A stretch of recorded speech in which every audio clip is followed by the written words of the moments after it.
So this is the build along video for those that are interested of my gasifier stove. You call it my jungle burner. All the components of the stove are made from items from the hardware here. IAM for those that are in Trinidad or use Scouts. You can find all those parts in IAM. But it's all stainless steel. I wanted to make something a bit more durable. India produces a great deal of cookware of stainless steel that they're using the bare minimum of material to produce the pots and pans, which isn't so good if you're looking for a durable pot for home, but it's excellent use for hikers and campers because it's all super light stuff. I've carried one of the plates which is wafer thin for years and it's still going. So all those components are made from that. It's essentially 2 cups, one with a lid. The larger one has the lid. A disc is cut out of the larger one to form the seal. You'll see. If you don't want to see the build along, just forward it from here about 5 minutes and you'll get into the grub part because we've got to have something to eat. So I take it out and use it and I make some nice, I think this is going to keep the southern boys happy. There's some pork and beans on the go and it turned out pretty good.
So you can see it's dialed down to the coals now.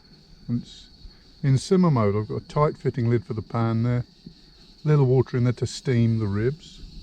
And I'll just let that go. That'll sit there for 30 minutes there now, before I add the beans.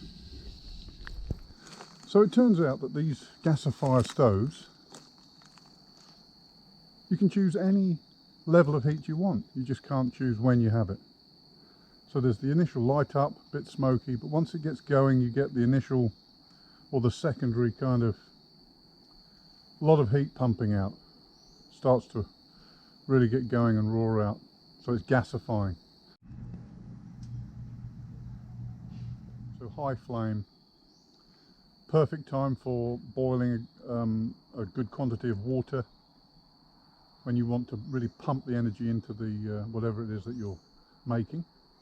Also, I use that phase to kind of brown what I'm eating. That's pork brisket, or the rib tips. So I just seared that using that heat, and then you just have to wait for that phase to finish, and then it goes into the charcoal phase.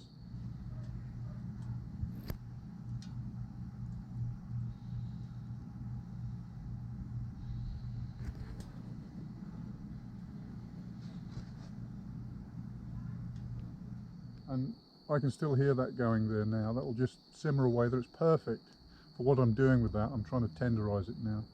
So that'll simmer away there for as long as I can hear it, I guess. I'll add the beans a bit later. So this thing has been going now 30 minutes on the simmer mode. I'm about to add the beans, so... Oh Lord, check it out.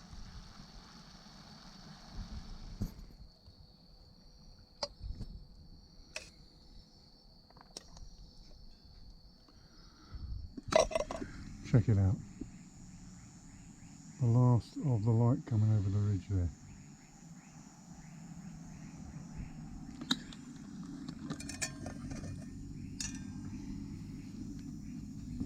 Throw some light on the situation. Looking good. There you go. It's not looking too shabby, is it? Falling off the bone. So, a few points that I find of use for these particular type of stoves. They're not smokeless, they're not smoke-free. In fact, it all depends on what fuel you're burning in it. It will be smoky if you're burning damp wood, bark, pine cones. It does the best job that it can with those things. They're very good. But it's not completely smokeless. Until it's up to temperature and running efficiently.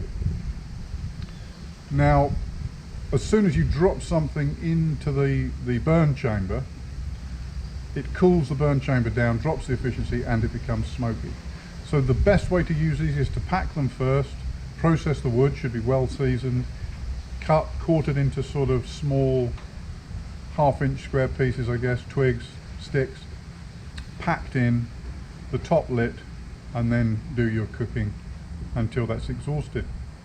Of course, you can use it like a hobo stove, but it's going to be smoky and inefficient. It becomes a bit labour intensive feeding it, because you can only feed it small amounts at a time. Apart from those items that are produced, so many stainless steel items can be found in dollar stores, garage sales, all sorts of places like that, bric-a-brac shops, Goodwills. So many stainless steel, things like tea and coffee caddies, sugar containers, oh, you name it.